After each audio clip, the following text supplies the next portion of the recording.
আসসালামু আলাইকুম। Hello guys, কেমন আছেন? আলহামদুলিল্লাহ ভালো।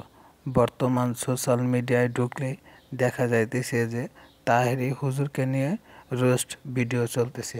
তো আমি ভিডিও করতেছি কোনো রোস্ট করার জন্য না। আমি বলতে চাই যে আপনারা ভিডিওটা সম্পূর্ণ দেখুন, দেখে বলুন যে তাহেরি হুজুরকে নিয়ে রোস্ট করাটা ঠিক হলো কি না। আসলে হুজুর যাই হোক, আমরা অনেকে একে নিয়ে রোস্ট করি, কিন্তু আমার মতে হুজুরকে এভাবে অপমান করাটা ঠিক হয়নি। এখন আপনারা কি বলেন? ভিডিওটা চলুন শুরু করা যায়। বেশি কথা না বলে ভিডিও দেখুন আর আপনারা কমেন্টে বলুন। চলুন ভিডিওটা শুরু করা যাক। A to Z দেখবেন, ভালো মন্দ কমেন্ট করবেন। ওকে। এখন কি অ্যাপস বাইরে রে বাবা, মাথা নিয়ে লাগাই দে আর হাজার হাজার লোকের সামনে ড্যান্স মারে।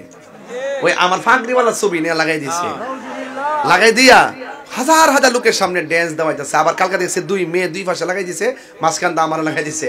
হ্যাঁ নাচতেছে, আমিও নাচতেছি। এটা কি কোনো কথা হইলো?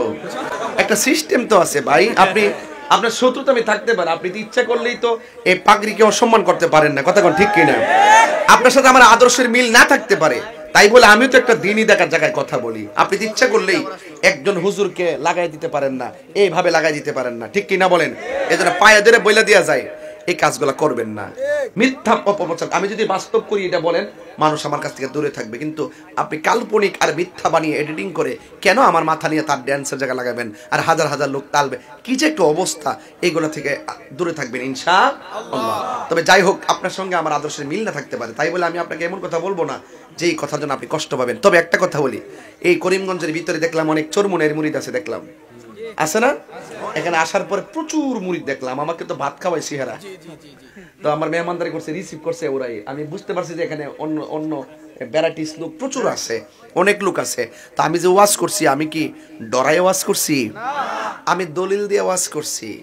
আমার কথা হইলো, আপনার যদি আমার কথা ভালো না লাগে তাহলে আপনি আমারে বুঝান। আপনি যদি বুঝাইতে পারেন আমি আপনার দলে যাবো, আর নাহলে আমি আপনারে বুঝাই, আপনার যদি বুঝে আসে আপনি আমাদের দলে আসেন। আল্লাহর রস্তে পাউডার দিয়ে কই, হাসরের মাঠে নবী ছাড়া কেউ নাই, কবরের ভিতরে নবী ছাড়া কেউ নাই। আর আল্লাহর তো খ্রিস্টান, ইহুদি, হিন্দু, বৌদ্ধ সবই জানে আল্লাহ যে একজন আছে।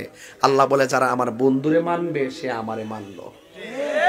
নবী ছাড়া ইমান হয় না। আল্লাহ মানা নবী মানা নয়, নবী মানলেই আল্লাহ মানা হয়। কথা কোন ঠিক কিনা? এই জন্য হাসরের মাঠে একমাত্র নবী উকিল হবে, আল্লাহ হাকিম হবে। শাফাআতের ফাইলটা থাকবে নবীর হাতে। 1,24,000 পয়গম্বর সুপারিশ করতে পারবে দৈন্তান নয়াকার না, আমার নবী শুধু সুপারিশ করবে। এই জন্য নবী ছাড়া কোনো উপায় নেই। আচ্ছা, এখন বলবেন যে হুজুর আল্লাহ সবকিছুর মালিক। অবশ্যই আল্লাহ তো সবকিছু, আল্লাহ তো সব করবে। আল্লাহ যদি সবই করবে, মিজানের পাল্লাটা টানাইছে কি লাগিয়া? দুই কান্দে দুইটা ফেরেশতা লাগাইছে কি লাগিয়া? গুনাহ আর নেকি লিখবার লাগিয়া? আল্লাহ জানে না? আল্লাহ তো ডাইরেক্ট কইতারে, এই যা, তোর গুনাহ বেশি দুজকে যা, এই তোর সওয়াব বেশি বেহেশতে যা। মিজানের পাল্লা টানাইব কি লাগিয়া? ওই যে আল্লাহ যে কইছে, খালাকতু বিয়াদাইয়া, আমি আল্লাহ তোরে মায়া কইরা বানাইছি, একটু উসিলা পাইলে তোরে মাফ কইরা বেহেশতে পাঠাই দেব। এটাই বাহানা, আর কিছু না।